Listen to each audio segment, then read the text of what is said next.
बेहोश पड़े थे। ऐसे हालत में बेहोशी से दांत वात लग गया था, मुंह से झाग जैसा आ रहा था। रहे थे ना एम्बुलेंस बुलाए, हम ही लोग आए, तब तक पीछे से एक अंकल आए तो उन्हीं के बाइक में बैठा के हम लोग बारिश में भीगते भीगते पास में ही एनकेडी हॉस्पिटल था वहाँ लेते गए। तो वहाँ तुरंत देना होगा।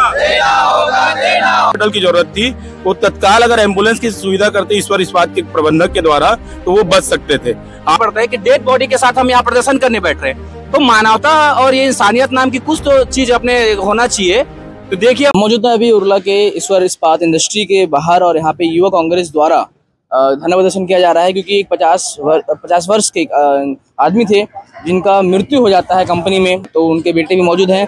पूरा मामला क्या है आइए हम जानते हैं उनके बेटे से। पहले अनुराग सिंह। क्या हुआ था बेटे के साथ उस दिन 8 तारीख? उस दिन सुबह 8 तारीख को 5:30 बजे के आसपास कॉल आया कि आपके पापा को कंपनी में कुछ हो गया है, बेहोश हो गया है। तो मैं और दीदी मेरी स्कूटी से, बहुत तेज बारिश हो रहा था फिर भी स्कूटी से आए और देखे तो कंपनी में वो एक बेहोश पड़े थे। ऐसे हालत में बेहोशी से दांत वात लग गया था, मुंह से झाग जैसा आ रहा था, और आसपास 2-3 लड़के थे, बस देख रहे थे ना, उनके ऊपर पानी छिड़क रहे थे ना, उनको कुछ कर रहे थे ना। एम्बुलेंस बुलाए, हम ही लोग आए, तब तक पीछे से एक अंकल आए तो उन्हीं के बाइक में बैठा के हम लोग बारिश में भीगते भीगते पास में ही एनकेडी हॉस्पिटल था वहाँ लेते गए। तो वहाँ तुरंत आईसीयू में एडमिट कर लिया, चढ़ा दिया, और मतलब हो पूरा खत्म था। क्या हुआ था उस दिन 8 तारीख को यहाँ पे, और आप लोग आज धरना प्रदर्शन कर रहे हैं किस मांग? देखिए 8 तारीख को यहाँ ईश्वर इस्पात में एक हमारे करीबी हैं कैलाश नगर निवासी, उनका मतलब कुछ अटैक आने से या चोट लगने से मृत हो गया है उनका। तो उनको एडमिट कराने के लिए यहाँ ईश्वर इस्पात जो फैक्ट्री के कोई एक ऐसा वर्कर नहीं गया साथ में।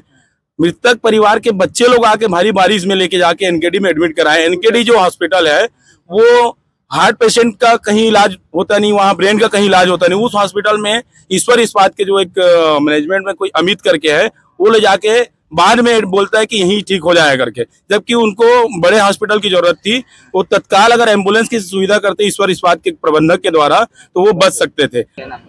देखिए औद्योगिक सुरक्षा अधिनियम और कारखाना अधिनियम जो है उसके तहत पूरी संपूर्ण जवाबदारी फैक्ट्री प्रबंधन की होती है। अगर कोई दुर्घटना होती है तो इनको अपना पर्सनल एक एम्बुलेंस रखने का जो नियम है वो हमारे सरकार के द्वारा दी गई। लेकिन एक हमारे वार्ड के निवासी है राघवेंद्र सिंह जी, उनकी मृत्यु हो गई। मुझे जहां तक लगता है कि यहाँ यही हुई है, लेकिन फैक्ट्री प्रबंधन के द्वारा इनके तुरंत ले जाने, अगर 112 की सुविधा मिली है, 112 में भी फोन करते तो वो ले जाते। चूंकि 112 की भी जरूरत नहीं पड़ती, क्योंकि एम्बुलेंस रखना पड़ता है, ये नियम में है। लेकिन ये सारे नियमावली को ताक में रखते हैं।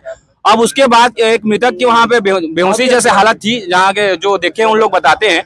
उसके बाद उनको तुरंत हॉस्पिटल ले जाना था, लेकिन इन्होंने लापरवाही बरतते हुए हॉस्पिटल नहीं ले जाया गया इनके द्वारा परिवार के सदस्यों को बुलाया गया, उसमें 2 घंटे लगे, और 2 घंटे ले जाने के बाद एनकेडी हॉस्पिटल ले गया। बच्चा जो उनका पुत्र है वहाँ बैठा हुआ है, उनके द्वारा वहाँ जाने के जो प्राथमिक उपचार होता है उसके लिए पैसा उनके द्वारा दिया गया।